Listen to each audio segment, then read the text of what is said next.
عطاء اللہ شاہ بخاری برصغیر پاک و ہند کے نامور عالم، خطیب اور سیاسی رہنما تھے۔ اللہ تعالیٰ نے شاہ صاحب کو بیان اور تاثیر کی قوت ودیت کر رکھی تھی۔ وہ بولتے نہیں تھے، وہ سناروں کی طرح نقش گھڑتے تھے اور سننے والوں کے زیور احساس پر کندھا کر دیتے تھے۔ لوگ ان کے دیوانے تھے۔ زائرین دو دو دن کا کھانا باندھ کر شاہ صاحب کا خطاب سننے آتے تھے اور شاہ جی بھی دو دو دن بولتے رہتے تھے۔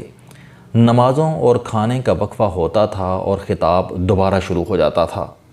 شاہ صاحب ہندوستان کی تقسیم کے خلاف تھے۔ وہ چاہتے تھے کہ ہندو اور مسلمان مل کر انگریزوں کو نکالیں اور اس کے بعد اب بھائی بھائی بن کر اکٹھے رہیں۔ وہ اپنے خطبات میں اپنے ان خیالات کا برملا اظہار کرتے رہتے تھے، مگر لوگ خطاب ان کا سنتے تھے اور ووٹ قائد اعظم محمد علی جناح کی مسلم لیگ کو دیتے تھے۔ چنانچہ شاہ جی کی بھرپور مخالفت کے باوجود پاکستان بن گیا۔ شاہ صاحب نے پاکستان ہجرت کی اور پاکستان میں اقامت اختیار کر لی۔ وہ ملتان میں آباد ہو گئے۔ ملتان میں ایک دن کسی نے ان سے پوچھ لیا کہ شاہ جی آپ پاکستان کے مخالف تھے لیکن آپ پاکستان میں ہی آباد ہیں، کیوں؟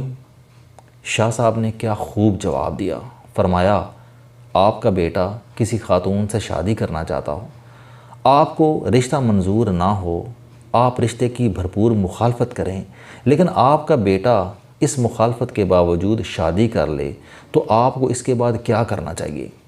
شاہ صاحب نے اس کے بعد فرمایا کہ رشتے کے بعد وہ خاتون آپ کی بہو ہوگی، آپ کو اسے بہو بھی ماننا چاہیے اور اسے بہو کی عزت بھی دینی چاہیے۔ شاہ صاحب نے فرمایا کہ میں پاکستان کا مخالف تھا لیکن پاکستان میری مخالفت کے باوجود بن گیا۔ یہ اب میرا ملک ہے اور میں اس کی اتنی ہی عزت کرتا ہوں جتنی اس ملک میں رہنے والے دوسرے لوگ کرتے ہیں۔ یہ دلیل شاہ صاحب کی عظمت اور اعلیٰ ظرفی کی نشانی تھی، ورنہ اس ملک میں ایسے لوگ اور ان کی پارٹیاں آج بھی موجود ہیں جنہوں نے قیام پاکستان سے قبل پاکستان کی مخالفت کی، جو پاکستان بننے کے بعد پاکستان کے شہری بنے، پوری زندگی ملکی وسائل سے لطف اٹھایا، لیکن یہ آج بھی ملک کی مخالفت کر رہے ہیں، یہ آج بھی پاکستان کے خلاف ہیں۔ مجھے چند دن قبل ایک دوست نے عطاء اللہ شاہ بخاری کا ایک انتہائی خوبصورت کال SMS کیا۔ مجھے جب سے یہ کال موصول ہوا ہے میں اس وقت سے سرشاری کے عالم میں ہوں اور میں جھولی پھیلا کر شاہ صاحب کو دعائیں دے رہا ہوں۔ شاہ صاحب نے فرمایا کہ میں پوری زندگی دو لوگوں کو تلاش کرتا رہا لیکن مجھے یہ دو لوگ نہیں ملے۔ ایک وہ شخص جو صدقہ کرتا ہو لیکن اس کے باوجود مفلس ہو، اور دوسرا وہ شخص جس نے ظلم کیا ہو اور وہ اللہ تعالیٰ کی پکڑ سے بچ گیا ہو۔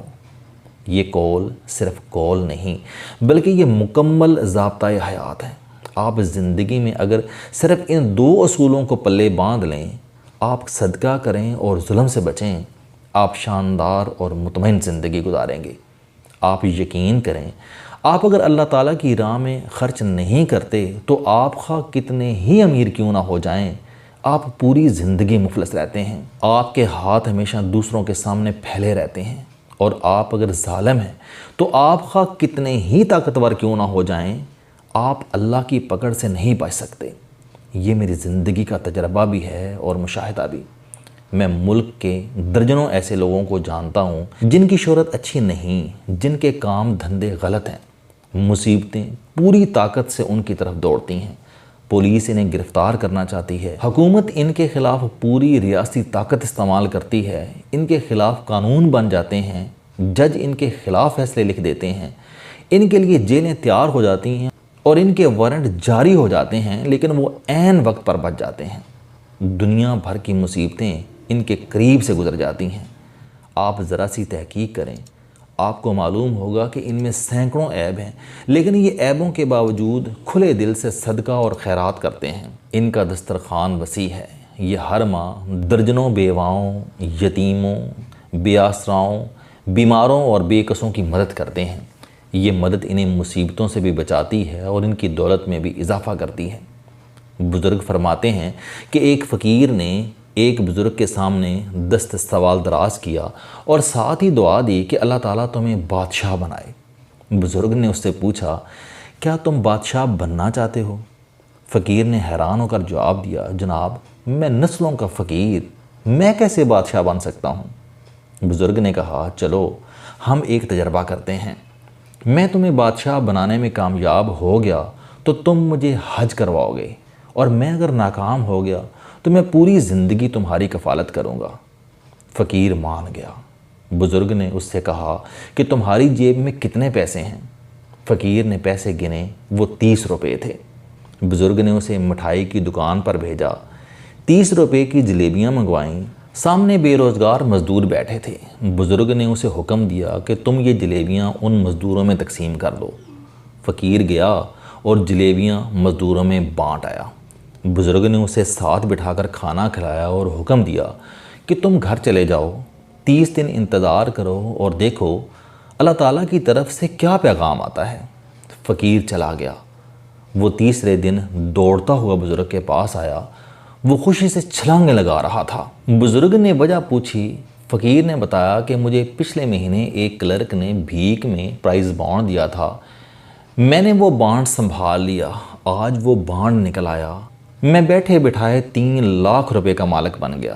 بزرگ مسکرائے اور اس سے کہا کہ یہ بانڈ تمہارا نہیں، اس کا مالک وہ ہے جس نے تمہیں یہ بانڈ دیا تھا، تم بانڈ کے مالک کو تلاش کرو، یہ رقم اسے واپس کر دو اور انتظار کرو اللہ تعالیٰ کی طرف سے کیا پیغام آتا ہے۔ فقیر کو یہ آئیڈیا بہت برا لگا، لیکن اس کے باوجود اس نے کلرک کو تلاش کیا اور بانڈ لے کر اس کے پاس پہنچ گیا۔ کلرک فقیر کی ایمانداری پر حیران رہ گیا۔ وہ فقیر کے ساتھ دفتر سے نکلا، ڈی سی آفس گیا، وہاں کنسٹرکشن کمپنی رجسٹرڈ کرائی، فقیر کو 50% کا حصہ دار بنایا اور سرکاری ٹھیکے لینا شروع کر دیے۔ وہ دونوں مل کر کام کرتے تھے، کلرک ٹھیکہ لیتا تھا اور فقیر کام کرواتا تھا۔ یہ کمپنی مزدوروں کو 3 وقت کا کھانا دیتی تھی۔ کمپنی چل پڑی، کلرک اور فقیر دونوں امیر ہو گئے۔ یہ دونوں بزرگ کو ہر سال حج پر بھجواتے تھے اور شام کے وقت فقیروں کو روک کر انہیں بادشاہ بننے کا نسخہ بتاتے تھے۔ یہ کمپنی آج بھی قائم ہے۔ اس میں اب کلرک اور فقیر کے بچے کام کرتے ہیں۔ یہ کمپنی 30 روپے کے صدقے سے شروع ہوئی، یہ اب تک درجنوں لوگوں کو بادشاہوں جیسی زندگی دے چکی ہے۔ میں ذاتی طور پر ایسے 20 لوگوں سے واقف ہوں جو جاہل بھی ہیں، نالائق بھی اور غیر محتاط بھی، لیکن ان پر اللہ تعالیٰ کا کرم برستا رہتا ہے۔ میں نے جب بھی تحقیق کی، مجھے اس کرم کے پیچھے ہمیشہ صدقہ اور خیرات ملی۔ یہ دل کے سخی اور ہاتھ کے کھلے ہیں۔ میں نے ایک اور چیز بھی مشاہدہ کی، انسان اگر صدقہ کرے اور ساتھ ہی عاجزی اختیار کر لے تو دولت بھی ملتی ہے اور عزت بھی، کیونکہ جس طرح خوشحالی کا تعلق صدقے سے ہے، بالکل اسی طرح عزت عاجزی سے وابستہ ہے۔ آپ جتنا جھکتے جاتے ہیں، آپ کی عزت میں اتنا ہی اضافہ ہوتا جاتا ہے۔ آپ اس معاملے میں اولیاء کرام کی مثال لے لیجئے۔ اولیاء کرام میں عاجزی ہوتی ہے، چنانچہ ان کے مزارات ہزار سال تک آباد رہتے ہیں۔ یہ کھلے دل اور فراغ ہاتھ بھی ہوتے ہیں، چنانچہ ان کے درباروں پر ان کے انتقال کے بعد بھی لنگر چلتے ہیں اور بادشاہ مال و متاع لے کر بھی ان کی درگاہ پر حاضر ہوتے رہتے ہیں۔ ہم اب ظلم کی بات کرتے ہیں۔ میرے بزرگ دوست شیخ عبدالحفیظ راولپنڈی کے ایک ریلوے ملازم کی مثال سنایا کرتے تھے۔ یہ صاحب راولپنڈی میں رہتے تھے۔ ملتان میں کوئی شخص قتل ہوا، مگر پولیس نے اس شخص کو گرفتار کر لیا اور اس پر قتل کا مقدمہ قائم ہو گیا۔ وکلاء اور جج جانتے تھے کہ یہ بے گناہ ہیں، لیکن وہ صاحب کہتے تھے کہ مجھے ہر صورت سزائے موت ہوگی۔ یہ پیشین گوئی سچ ثابت ہوئی، عدالت نے اسے سزائے موت سنا دی۔ دوست اس سے ملاقات کے لیے گئے، اس سے یقین کی وجہ پوچھی تو اس نے جواب دیا، مجھے یہ سزا ملتان کے قتل کی نہیں ملی، میں گجرانوالہ کے قتل کی سزا بھگت رہا ہوں۔ دوستوں نے تفصیل پوچھی تو اس نے بتایا کہ میں پاکستان بننے کے وقت ریلوے میں ٹی ٹی تھا، بھارت سے مہاجرین کی ٹرین آ رہی تھی، میں نے امرتسر سے ایک ٹرین بھری، ٹرین چلی تو مجھے اسٹیشن پر ایک خوبصورت لڑکی دوڑتی ہوئی نظر آئی، میں نے ہاتھ باہر نکال کر اسے پکڑا اور ٹرین میں سوار کر لیا، میں نے اسے اپنے ڈبے میں بٹھا لیا۔ وہ نئی نویلی دلہن تھی، فساد میں اس کا سارا خاندان مارا گیا، مگر وہ جان بچا کر گرتے پڑتے اسٹیشن پر پہنچ گئی۔ میری ٹرین نے امرتسر سے لاہور اور لاہور سے راولپنڈی آنا تھا، میں نے اسے راولپنڈی تک کے لیے اپنے ڈبے میں پناہ دے دی۔ ہم لاہور سے نکلے تو میری نیت خراب ہو گئی، میں نے اسے قائل کرنے کی کوشش کی، وہ نہ مانی۔ میں نے اس کے ساتھ زبردستی شروع کر دی۔ لڑکی شوق میں چلے گئی اور اس نے دروازہ کھولا اور ٹرین سے باہر چھلانگ لگا دی۔ وہ ٹرین کے نیچے آ کر مر گئی۔ میں اس دن سے احساس گناہ کا شکار ہوں۔ میں اس کا قاتل ہوں اور مجھے یقین تھا کہ میں کبھی نہ کبھی اس قتل کی سزا ضرور بھگتوں گا، اور مجھے آج وہ سزا مل گئی۔ میں پھانسی چڑھ رہا ہوں۔ میری آپ سے درخواست ہے کہ آپ صدقہ دیں، عاجزی اختیار کریں اور ظلم سے بچیں۔ اللہ تعالیٰ آپ پر خوشحالی، عزت اور پرامن زندگی کے دروازے کھول دے گا۔ یہ راز حیات ہے۔ السلام علیکم۔ آپ سٹوڈنٹ ہیں، کوئی جاب کرتے ہیں، کاروبار کرتے ہیں، یا پھر آپ گھریلو زندگی گزار رہے ہیں۔ اگر آپ اپنی زندگی کو بدلنا چاہتے ہیں تو اس چینل علم دوستی پر آپ زندگی میں کامیابی کے لیے جاوید چوہری صاحب کے موٹیویشنل، سوشل، سیلف ڈسکوری سے ریلیٹڈ اور صحت سے متعلق بے شمار کالم سن سکتے ہیں۔ میرا دعویٰ ہے کہ یہ چینل آپ کی زندگی بدل دے گا۔